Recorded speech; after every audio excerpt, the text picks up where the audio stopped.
আবারও জাতীয় নির্বাচনের তফসিল চেয়েছে বিএনপি। শুক্রবার সকালে জাতীয় প্রেস ক্লাবের সামনে নাগরিক সমাবেশে এই দাবি জানান বিএনপি চেয়ারপারসনের উপদেষ্টা জয়নুল আবদিন ফারুক। রাজধানী কৃষিবিদ ইনস্টিটিউটে এক আলোচনা সভায় রুহুল কবির রিজভী বলেন, উন্নয়ন আর দেশপ্রেমের নামে মিথ্যাচার করেছে আওয়ামী লীগ, লোক দেখানো উন্নয়নের নামে টাকা পাচার করেছে শেখ হাসিনা। রাজধানীর কৃষিবিদ ইনস্টিটিউটে ছাত্রদল নেতা এটিএম খালেদের মৃত্যুবার্ষিকীর আলোচনা সভা। এতে যোগ দেন বিএনপির কেন্দ্রীয় নেতারা। অভিযোগ করেন, ফ্যাসিবাদের পতন হলেও এখনো চলছে ষড়যন্ত্র। এ সময় শেখ পরিবারের দুর্নীতির সমালোচনা করেন বিএনপির সিনিয়র যুগ্ম মহাসচিব। বলেন, লোক দেখানো উন্নয়নের নামে টাকা পাচার করেছে শেখ পরিবার। বাংলাদেশের উন্নয়ন এগুলো সব চাপাবাজি করে গেছে, মিথ্যা কথা বলে গেছে, ফেরেববাজি করে গেছে। উন্নয়নের মধ্যে দিয়ে তো টাকা পাচার করা যায়, লুট করা যায়। আপনি যে উন্নয়ন করেছেন কি বাপের বাড়ির টাকা দিয়ে আপনি হাজার হাজার কোটি টাকা, হাজার হাজার কোটি ডলার, লাখ লাখ কোটি ডলার আপনি বিদেশ থেকে নিয়ে এসছেন। নাম কয়েকটা লোক দেখানো উন্নয়নের নামে আপনি যে টাকা পাচার করেছেন সেটা তো বলেননি কখনো। জাতীয় প্রেস ক্লাবের সামনে নাগরিক সমাবেশে যোগ দেন বিএনপি নেতা জয়নুল আবদিন ফারুক। নতুন করে ভ্যাট আরোপের সমালোচনা করেন তিনি। সংস্কারের পাশাপাশি নির্বাচনের তফসিল ঘোষণার দাবি জানান তিনি। শহীদ খোকনের রক্তের বিনিময়ে অর্জিত এই দ্বিতীয় স্বাধীনতার সম্মান আপনাকে অক্ষুণ্ণ রাখতে হলে অনতিবিলম্বে নির্বাচনের তারিখ আপনাকে ঘোষণা করতে হবে। সংস্কার চলবে, নির্বাচনের দিন তারিখও চলবে। জুলাই ঘোষণাপত্রে 1947 থেকে সব আন্দোলনের তথ্য অন্তর্ভুক্তির দাবি জানান তিনি। পাশাপাশি রাজনৈতিক প্রতিহিংসার কারণে দলগুলোর উপর হওয়া নির্যাতনের কথা তুলে ধরার দাবিও জানান তিনি। তাই এই সিন্ডিকেটকে ধরে। বন ইবনে কামাল, ইন্ডিপেন্ডেন্ট নিউজ, ঢাকা। সরকার আন্তরিক হলে 6 মাসের মধ্যেই জাতীয় নির্বাচন করা সম্ভব বলে মন্তব্য করেছেন বিএনপির জাতীয় স্থায়ী কমিটির সদস্য ডক্টর আব্দুল মঈন খান। শুক্রবার বিকেলে বিএনপির প্রতিষ্ঠাতা সাবেক রাষ্ট্রপতি জিয়াউর রহমানের সমাধিতে শ্রদ্ধা জানানোর সময় তিনি একথা বলেন। 1 দশক পর দেশে ফিরেছেন ফ্লোরিডা বিএনপির সভাপতি ইমরানুল হক চাকলাদার। তিনি বিমানবন্দর থেকে সাবেক রাষ্ট্রপতি দলের প্রতিষ্ঠাতা জিয়াউর রহমানের সমাধিতে গিয়ে ফুল দিয়ে শ্রদ্ধা জানান। এ সময় তার সঙ্গে কেন্দ্রীয় নেতাদের মধ্যে বিএনপির স্থায়ী কমিটির সদস্য ডক্টর আব্দুল মঈন খানও ছিলেন। এ সময় আগামী নির্বাচনের সময়সীমা নিয়ে সাংবাদিকদের সঙ্গে কথা বলেন তিনি জুলাই আগস্টের মধ্যে বিএনপির নির্বাচনের দাবির যৌক্তিকতা তুলে ধরেন। বলেন, অতীতে তত্ত্বাবধায়ক সরকারের সময় 3 মাসের মধ্যে নির্বাচন আয়োজন করার উদাহরণ আছে। তিনি বলেন, অন্তর্বর্তীকালীন সরকার আন্তরিক হলে এ বছরের মাঝামাঝিতে নির্বাচন করা সম্ভব। তিনি মাত্র 90 দিনের ভিতরে তিনি একটি সুষ্ঠু নিরপেক্ষ নির্বাচন করে জনগণের অধিকার জনগণের কাছে ফিরিয়ে দিয়েছিলেন। 90 দিনের ভিতরে যদি একটি সুষ্ঠু নিরপেক্ষ নির্বাচন করা সম্ভব হয়ে থাকে, যে নির্বাচনটি ছিল বাংলাদেশে 53 বছরের ইতিহাসে সম্ভবত সর্বশ্রেষ্ঠ নির্বাচন, আজকে কেন আগামী 6 মাসের মধ্যে নির্বাচন করা সম্ভব হবে না? পুলিশ সংস্কার কমিশনের প্রতিবেদন ইতিবাচক হলেও নেই রাজনৈতিক হস্তক্ষেপ বন্ধ, প্রাণঘাতী অস্ত্রের ব্যবহার বাতিলের সুপারিশ। সাবেক পুলিশ কর্মকর্তারা বলছেন, বাস্তবায়নের জন্য রাজনৈতিক সরকারের সদিচ্ছা জরুরি। আর অপরাধ বিশ্লেষকেরা বলছেন, রাজনৈতিক হস্তক্ষেপ বন্ধ না করলে কোনো কাজেই আসবে না সংস্কার। স্বাধীন পুলিশ কমিশন গঠনে আটক, গ্রেপ্তার, তল্লাশি, জিজ্ঞাসাবাদ, মানবাধিকার সহ নানা সুপারিশ করেছে সংস্কার কমিশন। মবে বল প্রয়োগের ক্ষেত্রে 5টি ধাপ অনুসরণের সুপারিশও হয়েছে। সংস্কার নিয়ে সাধারণ মানুষের মতামত নিয়েছিল কমিশন। সমীক্ষায় অংশ নেয়া প্রায় 90% মানুষ রাজনৈতিক প্রভাবমুক্ত করতে জোর দেয়। তবে নেই পুলিশের ওপর রাজনৈতিক হস্তক্ষেপ বন্ধের সুপারিশ। সাবেক পুলিশ প্রধান বলছেন, আইন করে এটি নিশ্চিত করা যাবে না। সদিচ্ছা থাকতে হবে রাজনৈতিক দল ও পুলিশ কর্মকর্তা উভয়েরই। পুলিশের যে রিফর্মসের পরে অনেক কথাবার্তা হয়েছে, অনেক সময় যেগুলোর বাস্তবায়ন হয়নি। তার কারণ পুলিশকে দলীয় স্বার্থে ব্যবহার করার একটা প্রবণতা দেখা যায়। প্রাণঘাতী অস্ত্রের ব্যবহার বাতিল নিয়ে সবচেয়ে বেশি আলোচনা হলেও তা শেষ পর্যন্ত হয়নি। যদিও পুলিশের সাবেক ঊর্ধ্বতনরা বলছেন, পুলিশের ভারী অস্ত্র না থাকলে ঝুঁকিপূর্ণ অভিযান সফল হবে না। আমি দুর্ধর্ষ ক্রিমিনালকে যখন মোকাবেলা করতে যাব তখন থাকতে হবে। পাবলিক অর্ডার সিচুয়েশন, যে শৃঙ্খলা, জনশৃঙ্খলা, সেখানে যতদূর সম্ভব আমি প্রাণঘাতী অস্ত্র কম থাকলে ভালো। কিন্তু আবার দেখতে হবে যাদের আপনি মোকাবেলা করতে যাচ্ছেন সেই জনতা তাদের কাছে অস্ত্র আছে কিনা। তাদের কাছে থাকলে আপনাকে তো প্রাণঘাতী অস্ত্র রাখতেই হবে আর কি। রাজনৈতিক প্রভাবের বিষয়টি না থাকা দুঃখজনক। এটি নিশ্চিত না হলে কোনো সংস্কারে কাজে আসবে না বলছেন অপরাধ বিশ্লেষকরা। কাউকে আমরা দেখি কোনো সদস্য তার মতাদর্শের দল যখন ক্ষমতায় আসে তিনি পুলিশের চেয়ে রাজনীতিবিদ হয়ে ওঠার চেষ্টা করেন, অর্থাৎ সেটি হয়ে উঠতে গিয়ে তার ওই সরকার বা দলকে খুশি করতে গিয়ে বিরোধী দল বা বিরোধী মতকে হামলা মামলা নির্যাতনের এই কাজগুলো করেন। পুলিশ ৩,০০০-এর বেশি আইন নিয়ে কাজ করলেও বাহিনী সংস্কারে ২২টি আইনের সংশোধন ও পরিমার্জন চেয়েছে commission. Khaled Raihan, independent news, Dhaka. July অভ্যুত্থানে রাজধানীর রামপুরায় আহত রিকশা চালক ইসমাইলের অবহেলাজনিত মৃত্যুর অভিযোগে এক চিকিৎসক সহ ৫ জনকে গ্রেপ্তার করা হয়েছে। শুক্রবার হাতিঝিল থানা পুলিশ তাদের আটক করে। পুলিশের গুলিতে আহত হয়ে রিকশা চালক ইসমাইল রামপুরার একটি হাসপাতালের সিঁড়িতে পড়েছিলেন। বারবার আকুতি জানিয়েও চিকিৎসা পাননি তিনি। হাসপাতালের গেটও খোলেনি গার্ডরা। এই অবস্থায় রক্তক্ষরণে সিঁড়িতেই মারা যান ইসমাইল। এরকম একটি ছবি সামাজিক যোগাযোগ মাধ্যমে ছড়ানোর পরে চিকিৎসক সহ ৫ জনকে গ্রেপ্তার করে পুলিশ। বিষয়টি নিশ্চিত করেছেন আন্তর্জাতিক অপরাধ ট্রাইব্যুনালের প্রসিকিউটর গাজী MH তামিম।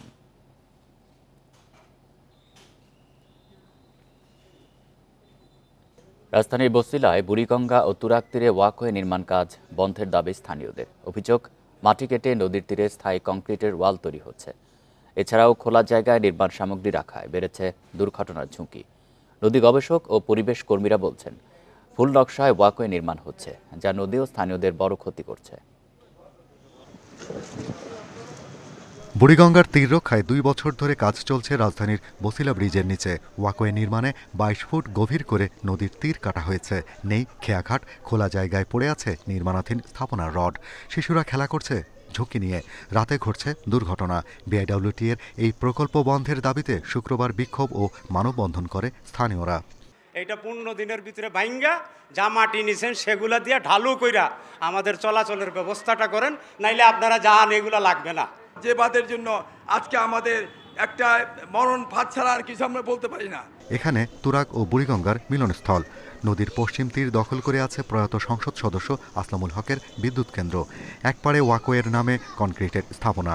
নদী গবেষক ও পরিবেশ কর্মীরা বলছেন, ভুল সীমানা প্রাচীর ও নকশায় নির্মাণ হচ্ছে ওয়াকওয়ে। ঢাল নষ্ট করে আপনি খাড়া গাইডওয়াল দিয়ে যদি ওয়াকওয়ে নির্মাণ করেন তাহলে নদীটা ড্রেন হয়ে যাবে।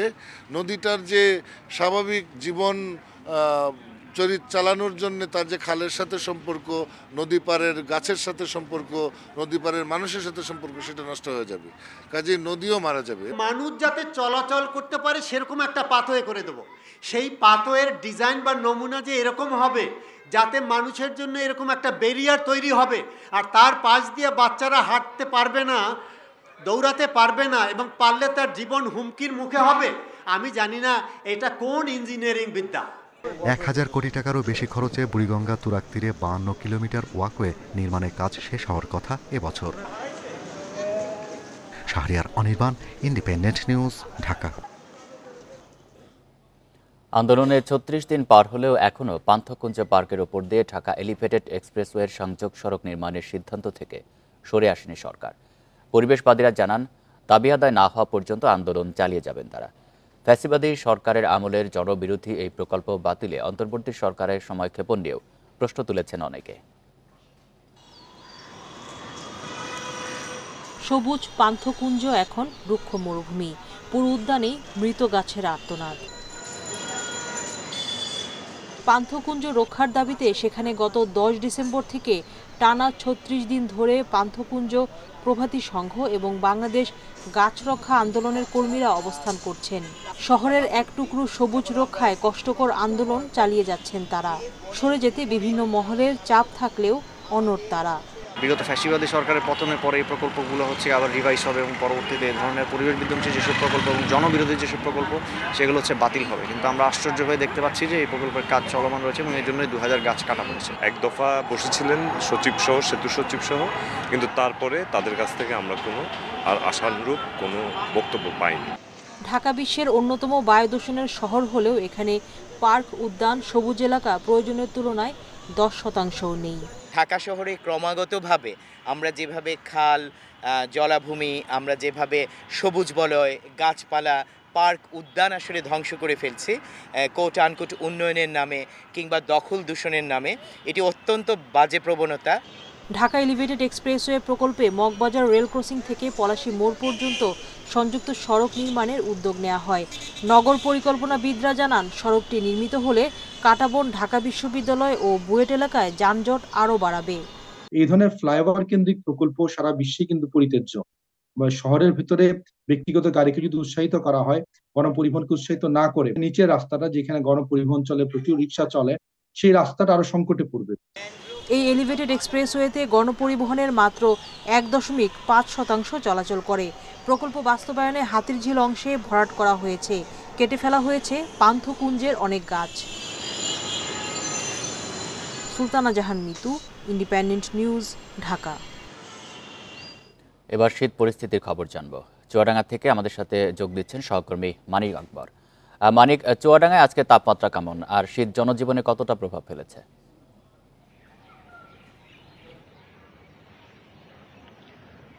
চুয়াডাঙ্গার আজকের তাপমাত্রা 12.2 ডিগ্রি সেলসিয়াস, যেটা হচ্ছে বিগত 5 দিন ধরে 11 থেকে 13 ডিগ্রির মধ্যে চুয়াডাঙ্গার তাপমাত্রা ওঠানামা করছে। আমি একটু আপনাকে দেখানোর চেষ্টা করি যে তাপমাত্রা যেমন নিচের দিকে থাকছে, একইভাবে কুয়াশা থাকছে।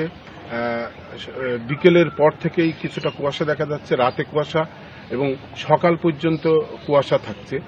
তবে কুয়াশা খুব বেশি ঘন কুয়াশা নয়, হালকা কুয়াশা। এর পাশাপাশি যেহেতু তাপমাত্রা থাকছে নিচের দিকে, যে কারণে তীব্র শীত অনুভূত হচ্ছে।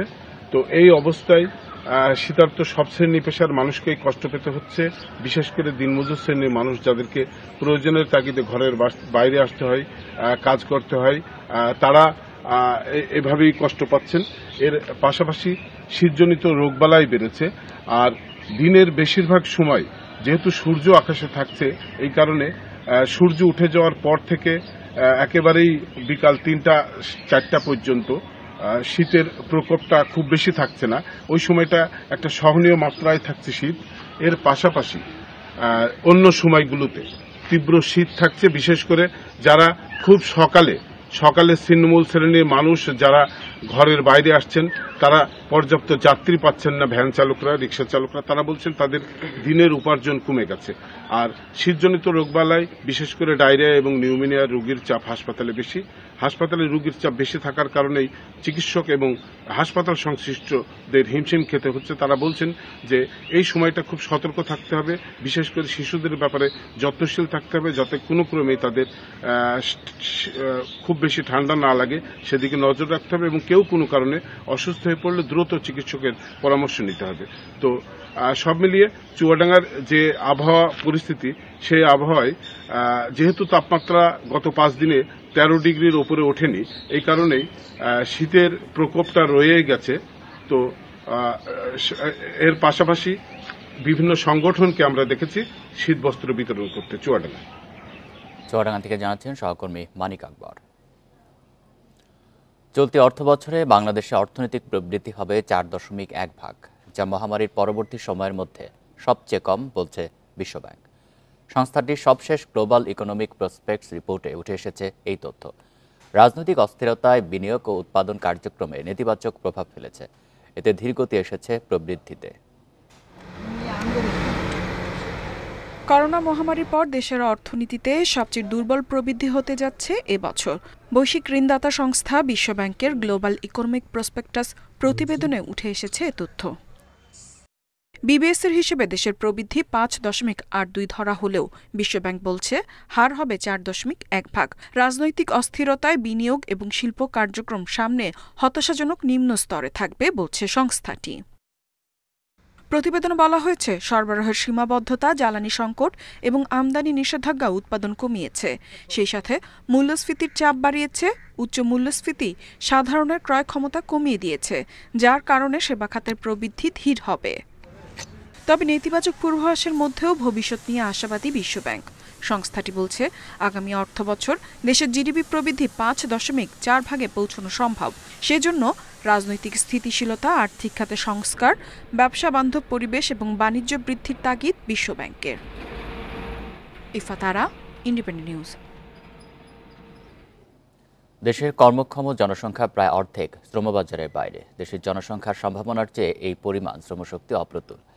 এছাড়া রাজনৈতিক উত্তেজনা, জলবায়ু পরিবর্তন এবং অমীমাংসিত ঋণ সমস্যা শ্রমবাজারে চাপ সৃষ্টি করায় বৈশ্বিক শ্রমবাজার পুনরুদ্ধার স্থবির হয়ে পড়েছে।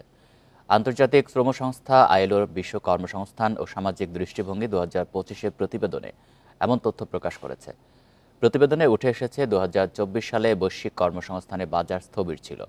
শুধু শ্রমশক্তির বৃদ্ধির কারণে কর্মসংস্থান সামান্য বাড়লেও বেকারত্বের হার 5% স্থির ছিল।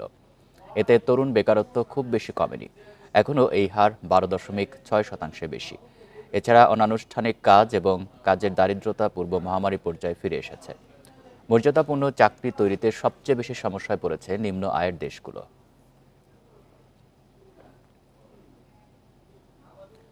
G2G ভিত্তিতে মিয়ানমার থেকে 22,000 টন আতপ চাল আমদানি করেছে সরকার। শুক্রবার দুপুরে এক সংবাদ বিজ্ঞপ্তিতে এমন তথ্য জানিয়েছে খাদ্য মন্ত্রণালয়।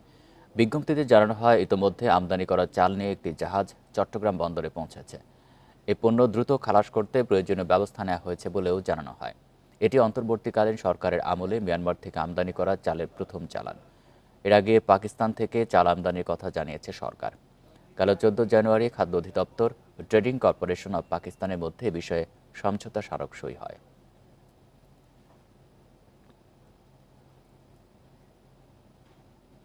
বগুড়ায় সরকারি দামের চেয়ে বাজারে মন প্রতি 250 টাকা বেশি দামে আমন ধান বিক্রি করছেন চাষিরা। এতে সরকারি গোদামে ধান দিতে আগ্রহী নন অনেকে। এই মৌসুমে নভেম্বর ও ডিসেম্বরে মাত্র 1% ধান সংগ্রহ করা হয়েছে। এছাড়া গত 4 বছর ধরে সরকারিভাবে আমন ধান ও চাল সংগ্রহের লক্ষ্যমাত্রা অর্জন করতে পারেনি খাদ্য অধিদপ্তর। বগুড়ায় প্রতি বছর চাহিদার তুলনায় গড়ে 6.5 লাখ মেট্রিক টন বেশি ধানের ফলন হয়। খাদ্য অধিদপ্তরের হিসাব অনুযায়ী এ মৌসুমে জেলায় সরকারিভাবে 12,610 মেট্রিক টন ধান সংগ্রহের লক্ষ্যমাত্রা নির্ধারণ করা হয়। তবে গত 2 মাসে সংগ্রহ হয়েছে মাত্র 81 মেট্রিক টন।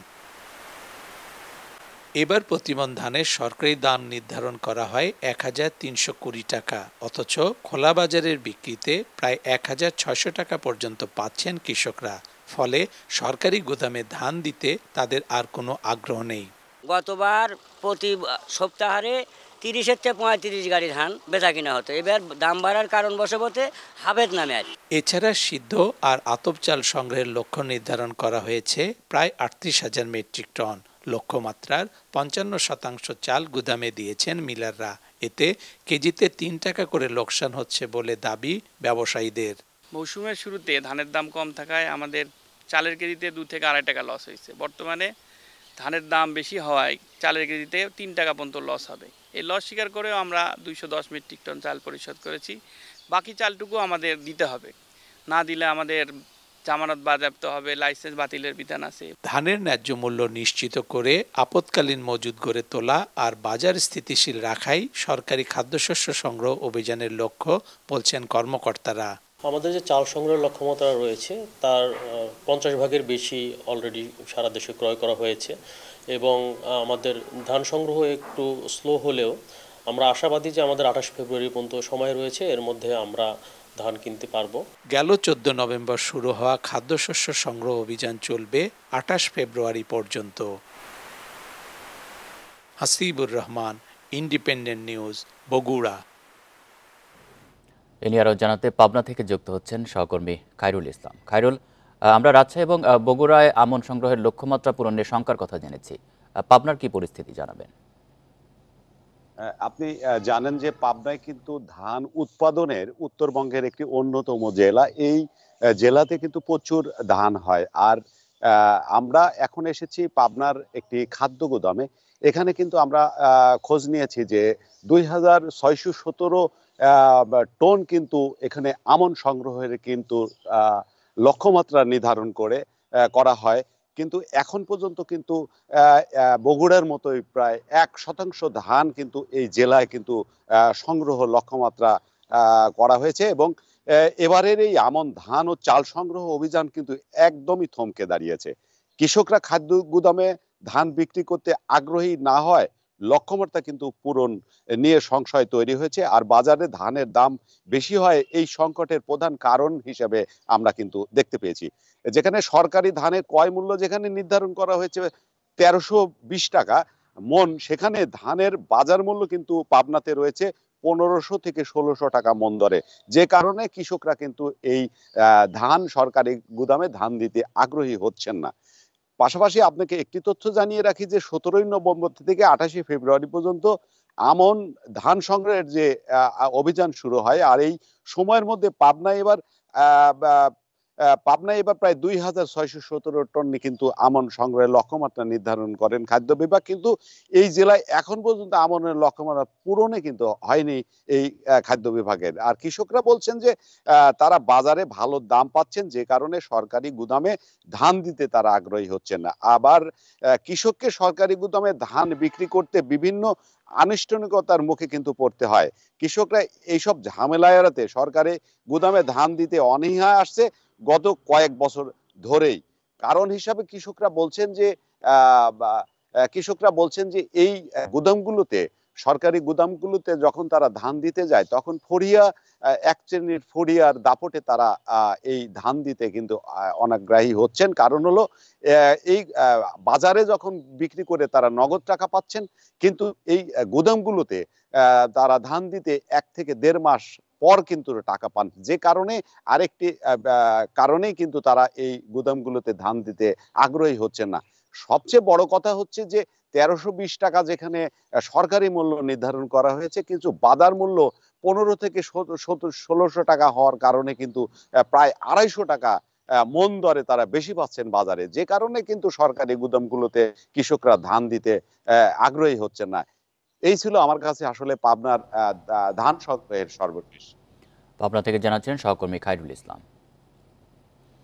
খাগড়াছড়ি হয়ে রাঙামাটি, সাজেক সহ বিভিন্ন পর্যটন কেন্দ্রে যেতে গুরুত্বপূর্ণ বেইলি ব্রিজ ঝুঁকিপূর্ণ হওয়ায় প্রায়ই ঘটছে দুর্ঘটনা।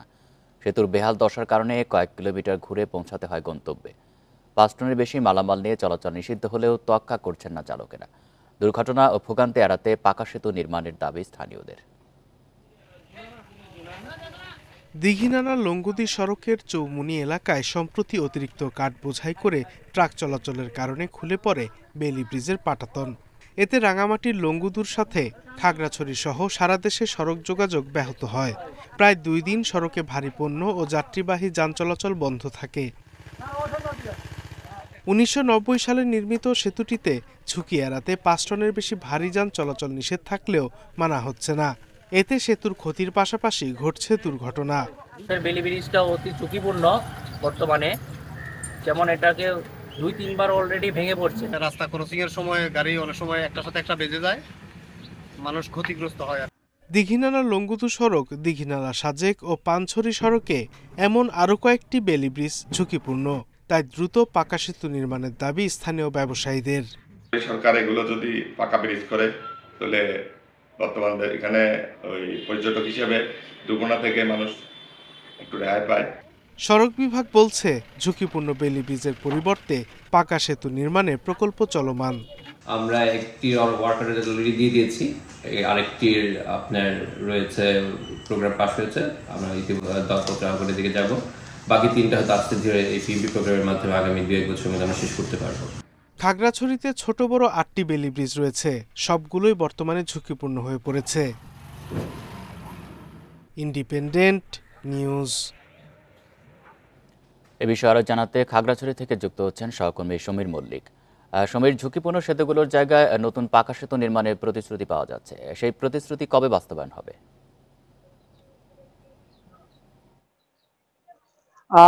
দেখুন, আমি আপনাকে শুরুতে বলতে চাই, এখানে যে সমস্ত ব্রিজগুলো হয়েছে মূলত এগুলো 1980 বা 90 সালের দিকে ব্রিজগুলো নির্মাণ করা হয়েছে। আমি এখন যে ব্রিজটির সামনে দাঁড়িয়ে রয়েছে এটি খুবই গুরুত্বপূর্ণ একটি সেতু। এটি হচ্ছে খাগড়াছড়ি এবং সাজেকের সাথে যে সড়ক যোগাযোগ মাইন নদীর উপরে এই সেতুটি নির্মিত হচ্ছে 1990 সালে। এর মধ্যে আমরা দেখেছি গত 2-3 বছরে এই সেতুটি ইতিমধ্যে কিন্তু 2 দফায় ভাঙনের শিকার হয়েছে এবং আপনি দেখছেন সেতুর নিচে কিন্তু এখানে লোহার পাত দিয়ে এটা সেতুটাকে আটকে রাখার চেষ্টা করা হয়েছে। অর্থাৎ এই সেতুটি ঝুঁকিপূর্ণ। 2023 সালে কিন্তু এটি একবার ভেঙে পড়ে এখানে প্রায় 1 সপ্তাহের মতো সড়ক যোগাযোগ বন্ধ ছিল। একই সাথে খাগড়াছড়ির দীঘিনালার সাথে লঙ্গদুর রোড সড়কে কিন্তু অন্তত 3 থেকে 4টি কিন্তু বেইলি সেতু রয়েছে, যেগুলো খুবই ঝুঁকিপূর্ণ। এবং গত 31শে ডিসেম্বর একটি সেতু ভেঙে অন্তত প্রায় 2 দিনের মতো সড়ক যোগাযোগ বন্ধ ছিল, এবং সেই পথে লংগদুর সাথে খাগড়াছড়ি সহ সারা দেশের সড়ক যোগাযোগ বন্ধ ছিল।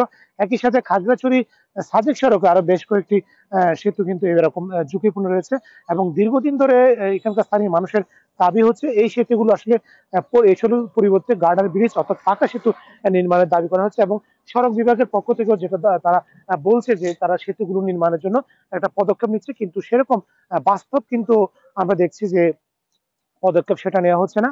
এবং এই সমস্ত সেতুগুলোতে সাধারণত 5 টনের অধিক মালামাল নিয়ে কিন্তু ট্রাক চলাচল নিষেধ রয়েছে, কিন্তু আমরা সেই নির্দেশনা কাউকে মানতে দেখিনি। এখানে 25 থেকে 30 টন এমনকি 35 টন ওজনের ট্রাকও কিন্তু হরহামেশা চলাচল করছে। যে সমস্ত কাঠের ট্রাক বা সিমেন্ট বোঝায় বা পাথর বোঝায় যে সমস্ত ট্রাকগুলো রয়েছে, এগুলো এক একটি আসলে ধারণ ক্ষমতার ব্রিজে সেতুর যে ধারণ ক্ষমতা তার থেকে কিন্তু অনেক বেশি তারা কিন্তু চলাচল করছে, যে কারণে আসলে প্রায় সময় এই সেতুগুলো ভেঙে যান চলাচল ব্যাহত হচ্ছে। বিষয়টা নিয়ে আমরা রাঙামাটি সড়ক বিভাগের যিনি তত্ত্বাবধায়ক প্রকৌশলী রয়েছেন, অর্থাৎ 3 পার্বত্য চট্টগ্রামের সড়কে যিনি দেখাশোনা করেন, তার সাথে আমরা কথা বলেছি। তত্ত্বাবধায়ক প্রকৌশলী মোফাজ্জল হায়দার, তিনি আমাদেরকে বলেছেন তারা কিন্তু ইতিমধ্যেই লংগদু সড়কের একটি সেতুর লংগদু দিঘিনালা সড়কের একটি সেতুর বেইলি সেতুর ইতিমধ্যে কিন্তু তারা দরপত্র আহ্বান করেছে। কিছুদিন পরে সেই সেতুটির মেরামত নির্মাণ কাজ শুরু হবে, এবং অন্যান্য যে সেতুগুলো রয়েছে, বেইলি সেতুগুলো রয়েছে, সেগুলোর পরিবর্তে পাকা গাড়া সেতু নির্মাণের যে একটি প্রক্রিয়া সেটা তারা চলমান রয়েছে। এবং তিনি আমাদেরকে আশ্বস্ত করেছেন ধারাবাহিকভাবে, হয়তো সময় সাপেক্ষ ব্যাপার, কিন্তু সমস্ত বেইলিগুলো ব্রিজগুলোর পরিবর্তে সড়ক বিভাগের পক্ষ থেকে যে পাকা সেতু অর্থাৎ গাড়া সেতু নির্মাণ করে যান চলাচল সুরক্ষিত করার একটা চেষ্টা চালানো হচ্ছে বলে তারা আমাদেরকে জানিয়েছে। তবে এখানকার যারা ব্যবসায়ী রয়েছে, বিশেষ করে যারা ট্রাক পরিবহন বা বাসের সাথে জড়িত, তারা বলছে পাহাড়ি সড়ককে নিরাপদ করার জন্য খুব দ্রুত সময়ের মধ্যে যে সমস্ত বেইলি সেতুগুলো রয়েছে সেগুলো যদি গার্ডার ব্রিজ উন্নীতকরণ হয়, তাহলে সেক্ষেত্রে অনেক সময় ব্রিজগুলো ভেঙে যান চলাচল ব্যাহত হওয়ার একটা শঙ্কা রয়েছে। খাগড়াছড়ি থেকে জানাচ্ছেন সহকর্মী সমীর মল্লিক। পুরোপুরি জমে উঠেছে ঢাকা আন্তর্জাতিক বাণিজ্য মেলা। মেলার মাঝামাঝি সময় এসে বিক্রি নিয়ে উচ্ছ্বসিত ব্যবসায়ীরা। মেলায় নতুন ডিজাইনের বাহারি ইলেকট্রনিক্স পণ্য আলাদা নজর কাটছে ক্রেতাদের। শীতাতপ নিয়ন্ত্রিত যন্ত্রে দেখা যাবে টেলিভিশন, ব্যবহার করা যাবে ইন্টারনেটও। শুধু এসি নয়, এমন সব সুবিধা পাওয়া যাবে ফ্রিজেও। আধুনিক এমন সব ইলেকট্রনিক্স পণ্য কেনা যাচ্ছে বাণিজ্য মেলায়। নতুন ডিজাইনের সাথে পণ্য কেনায় নগদ ছাড়ও পাচ্ছেন ক্রেতারা। তাই তো টিভি, ফ্রিজ সহ ইলেকট্রনিক্স পণ্যের এসব স্টলে ব্যাপক ভিড় সবার। যখন শোরুমে আসতো তখন আমরা দেখতে পারতাম না, এখন মেলায় আসছি, এই জিনিসটা আসছে, এখন কোম্পানি এটা নতুন করে তৈরি করে সাপ্লাই দিবে। যেগুলো আমরা বাহিরে আসলে সচরাচর পাই না, সেগুলো যদি আনা হয় আমার মনে হয় খুবই ভালো হবে। যেহেতু এই মেলাটাকে সবাই প্রেফার করে, বছরে একবারই হয়, তো একটু চেঞ্জ হওয়া উচিত। যত দিন যাচ্ছে মেলায় পণ্য বিক্রিও তত বাড়ছে। ক্রেতা আকর্ষণে কিস্তির সুবিধাসহ ফ্রি হোম ডেলিভারিও দিচ্ছে বিপণন প্রতিষ্ঠানগুলো। আলহামদুলিল্লাহ, আমাদের কাস্টমার রেসপন্স খুবই ভালো সাড়া পাচ্ছি। এছাড়া আমাদের এয়ার কন্ডিশনের পাশাপাশি আমাদের 32 ইঞ্চি LED ডিসপ্লে সহ রেফ্রিজারেটর, AI প্রযুক্তি সহ স্মার্ট প্রযুক্তির রেফ্রিজারেটর মার্কেটে নিয়ে এসেছি, যেগুলো আমরা প্রদর্শন করেছি। আলহামদুলিল্লাহ, গ্রাহক প্রচুর সাড়া পাচ্ছি। মেলায় স্টলগুলোর মধ্যে প্রক্রিয়াজাত খাবারের দোকানে ভিড় বেশি। কিছুটা কম দাম সহ ফ্রি অফার থাকায় বিক্রিও হচ্ছে প্রত্যাশা মতোই। Shahid Ahmed, independent news, Dhaka. এই ছিল এখনকার সংবাদে। ইন্ডিপেন্ডেন্ট টেলিভিশনের সব খবরের আরো বিস্তারিত জানতে চোখ রাখুন ফেসবুক, এক্স এবং ইউটিউবে। ধন্যবাদ সবাই।